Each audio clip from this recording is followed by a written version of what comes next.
YouTube ప్రేక్షకులారా, ఇప్పుడు నేను చెప్పే విషయం వినండి. చంద్రబాబు అంటాడు, నా వల్లే 500, 1000 రూపాయల నోట్లు రద్దయినాయి అని చెప్పి అన్నాడు. అంటే డిమానిటైజేషన్ నా వల్లే జరిగింది అని చెప్పి అన్నాడు. అయితే ఈ విధంగా ప్రచారం జరిగింది. అయితే ఇక్కడ విషయం ఏంటంటే, నా వల్లే 500, 1000 రూపాయల నోట్లు రద్దయినాయి అని ప్రచారం చేయకండి. ఎందుకంటే నాకు ప్రజల్లో ఆదరణ తగ్గిపోతుంది అని చెప్పని చంద్రబాబు అన్నాడు. నోట్లు రద్దు నా కోరిక నెరవేరింది. ఇది చారిత్రక నిర్ణయం. ఆయన అన్నమాట. నాకు డబ్బుతో పని లేదు. పెట్రోల్ ప్రభుత్వం చూసుకుంటుంది. కూరగాయలు సరిపడా ఉన్నాయి. నోట్ల రద్దుతో ప్రజలు ఇబ్బందులు పడ్డారు. నాకే అసహనంగా ఉంది. ప్రపంచంలో ఏదైనా మంచి జరిగితే క్రెడిట్ నాదే అని కోరుకుంటాడు చంద్రబాబు. అవకతవకలు ఉంటే మాత్రం ఆ తప్పు ఇతరులది అని ఇతరుల మీదకి తోస్తాడు. పొరపాట్లను మన్నించి చూడు, బంధాలు బలపడతాయి. ప్రతిదానికి పంతానికి పోతే చివరికి మిగిలేది బాధలే. అయినా పొరపాట్లు చేయని వారు ఈ లోకంలో దొరకరు. సమాధుల్లో వెతకాల్సిందే. నవ్వే పెదవుల వెనుకున్న ఏడ్చే కన్నులు గుర్తించేవాడే నిజమైన స్నేహితుడు. గుడికెళ్ళే ప్రతివాడు మంచోడు కాదు.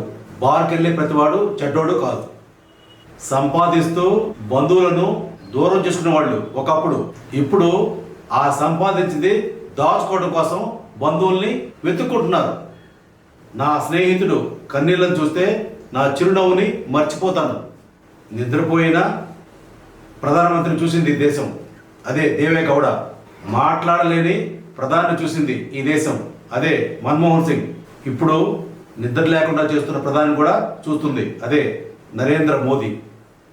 ఒకసారి నేను ఎక్కడో చూశాను, ఎక్కడో వాట్సాప్లో ఎక్కడో చూశాను, దమ్ముంటే జగన్ నాతో పోటీ పడాలి అని లోకేష్ అన్నాడు. మనలాంటి వాళ్ళకి ఆ మగసత్వంతో పోటీనా హవ్వా, ఇదే విడ్డూరు అని చెప్పని ఒక సినిమా యాక్టర్ అన్నాడు.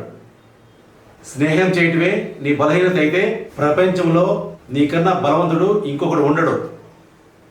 ఒకసారి ఎక్కడో చూశాను, బ్రహ్మానందం బొమ్మతో మోదీ గారు పనిలో పని పాత పిల్లం చెల్లదు అని ప్రకటన చేయండి, నీకు పుణ్యం ఉంటుంది. నువ్వు ప్రశాంతంగా జీవించాలనుకుంటే ఎదుటి వారిని మార్చాలని కానీ మారాలని కానీ కోరుకోవద్దు. కాళ్ళకి ముళ్ళు గుచ్చుకోకూడదంటే మనమే చెప్పులు వేసుకుంటాం, కానీ రోడ్డంతా తివాచి పరచం కదా. ఒకసారి అర్జునుడు శ్రీకృష్ణుడిని అడిగాడు, ఈ గోడపై ఒక సందేశం రాయబావా, అది ఎలా ఉండాలంటే సంతోషంగా ఉన్నప్పుడు చదివితే దుఃఖం రావాలి, దుఃఖంగా ఉన్నప్పుడు చదివితే సంతోషం రావాలి. అప్పుడు కృష్ణుడు చెప్పింది ఏంటంటే, ఈ సమయం వెళ్ళిపోతుంది. నిన్నుగా ఇష్టపడే వాళ్ళకి నువ్వంటే ఏంటో చెప్పాల్సిన అవసరం లేదు. నిన్ను ఇష్టపడిన వాళ్ళకి ఎంత చెప్పినా కూడా నువ్వేంటో అర్థం కాదు. మనం మంచి వాళ్ళుగా జీవిస్తే చాలు, దాన్ని నిరూపించుకోవాల్సిన ప్రయత్నం అవసరం లేదు. ఓడిపోయావంటే నీకేమి రాదని కాదు, ఇంకా నేర్చుకోవాల్సింది చాలా ఉందని అర్థం. మోక్షమే జీవిత పరమార్థం.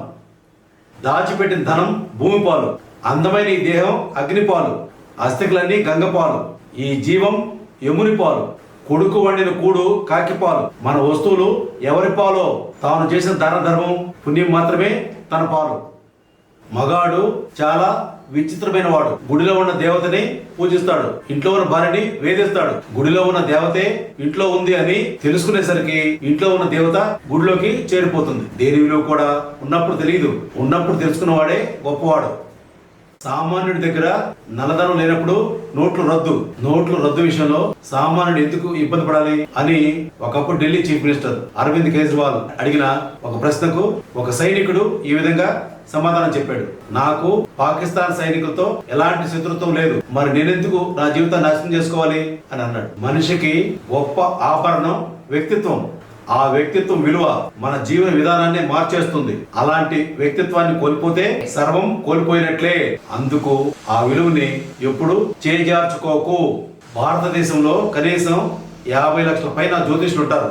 కరెన్సీ మారుతుంది అంటే డిమానిటైజేషన్ జరుగుతుందని ఎవరు కూడా భవిష్యవాణి చెప్పలేకపోయారు. కారణం ఏమైందబ్బా, దేవుడు వరాలు ఇవ్వడం, శాపాలు కూడా పెట్టడం, అవకాశాలు మాత్రమే ఇస్తాడు. వాటిని వరాలుగా మార్చుకోవటం, శాపాలుగా మార్చుకోవటం మన చేతిలోనే ఆధారపడి ఉంది. వినయంగా వినడం, వివేకంతో సమాధానం ఇవ్వడం, ప్రశాంతంగా ఆలోచించడం, నిష్పక్షపాతంగా నిర్ణయం తీసుకోవడం ప్రతి మనిషికి అవసరం. ప్రధానమంత్రి మోదీకి ఒక భార్య బాధితుడు ఈ విధంగా రాశాడు: అయ్యా మోదీ, తమరు 500, 1000 నోట్లు రద్దు చేసి చాలా మంచి పని చేశారు, చాలా సంతోషం. అలాగే 500, 1000, 2000 ఎపిసోడ్స్ గా నడిచే తెలుగు సీరియల్స్ కూడా రద్దు చేసి భార్య బాధితులందరికి కూడా విముక్తి కలిగిస్తారని కోరుకుంటున్నాం నమస్కారంతో. మోదీ గారు, అయ్యా కొంతమంది అనుకుంటున్నారు ఏమని, 500, 1000 రూపాయలు పాతయన్ని రద్దు చేశారు అంటే డిమానిటైజేషన్ చేశారు. మంచిది, సంతోషం. ప్రజలు ఇంకోటి ఏమనుకుంటారంటే కులాల ప్రాతిపదికన రిజర్వేషన్ కూడా రద్దు చేయమంటున్నారు. అప్పుడు భారతదేశం ఇంకా బాగా అభివృద్ధి చెందుతుంది. నా దేశం ఇప్పుడు కొంచెం కొంచెం మారుతుంది. 5 సంవత్సరాలకు ఒకసారి జనరల్ ఎన్నికలు ఎలా వస్తాయో 5 సంవత్సరాలకు ఒకసారి నోట్లు మార్చాలి, అదే డిమానిటైజేషన్ చేయాలి. ఎప్పుడు నోట్లు మారుతాయో అని బ్లాక్ మనీ ఉన్న వాళ్ళు పిచ్చి పట్టి ఏం చేయాలో తెలియక అసలు ఈ మనీ వద్దురా బాబు అని పరిగెత్తాలి. దాహం తీరాలంటే మంచినీళ్ళే తాగాలి, కష్టాలు తీరాలంటే కష్టపడే తీరాలి. వస్త్రాలను చూసి దేహాన్ని, డబ్బును చూసి మనిషిని లెక్క వేయరాదు. గుండెల నిండా గుణగణాలు నింపుకున్న వాళ్ళు గుడిసెల్లోనే ఎక్కువగా ఉంటారు. గుర్తుపెట్టుకో వెంకట్, సాధ్యం కాదు అనుకుంటే ఏ పని చేత కాదు. ప్రయత్నించి చూడు, పోయేదేముంది? గెలిస్తే సంతోషం వస్తుంది, ఓడిపోతే అనుభవం వస్తుంది. సమస్య వెనుక సమాధానం, దుఃఖం వెనుక సుఖం, ప్రతి కష్టం వెనుక ఒక అవకాశం ఎప్పుడూ ఉంటాయి. నీ గురించి నువ్వు గాని, నిన్ను కన్న తల్లి గాని, నిన్ను ప్రేమించే వాళ్ళు గాని ఏదో ఒక క్షణం మర్చిపోవచ్చు, కానీ భగవంతుడు మాత్రం నిన్ను ఎప్పుడూ మర్చిపోడు.